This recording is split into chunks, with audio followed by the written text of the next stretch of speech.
Now let's look at page 1, chapter 1, River Environments, 1.1, the hydrological cycle. In this chapter, we will learn about the hydrological cycle. We are studying the hydrological cycle because water is very important and it's vital. We use water for drinking, cooking, washing, and cleaning. However, this amount of water is a fixed amount. Here we have to ask, how are we continuously receiving water if it is in a fixed amount? And the answer to that question is we receive it through the hydrological cycle. Let's together look at figure 1.1 to see the hydrological cycle. We are going to learn about the stores where the water is stored on Earth.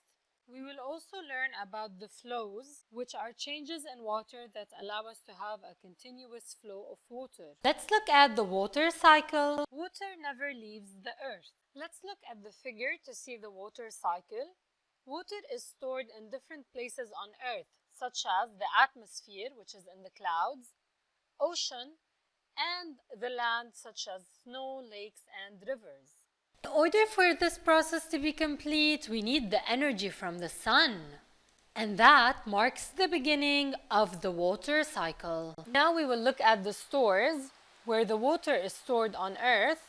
For example, in the atmosphere, which is in the form of clouds, in the ocean, or on the land, which is in the form of rivers, lakes, and snow. For the hydrological cycle to be complete, the water must move from these three places, which is known as the flows. The first step is evaporation. During the water cycle, the sun heats up liquid water and changes it to a gas through evaporation. Water that evaporates from the Earth's oceans, lakes, rivers, and moist soil rise up into the atmosphere. So the water moves from a liquid state to a gas state. We call this process evaporation, which is changing from liquid to gas. Gas is rising and it's forming into clouds. Evaporation doesn't only occur to water, it also occurs to plants. The process of evaporation that happens to plants is called transpiration. In other words, the plants are sweating. The gas that is rising from plants is also forming clouds. And now we move to condensation. Once the water is in the form of gas, it rises higher in the atmosphere and it starts to cool due to the high temperature. Once it cools down, it becomes liquid again.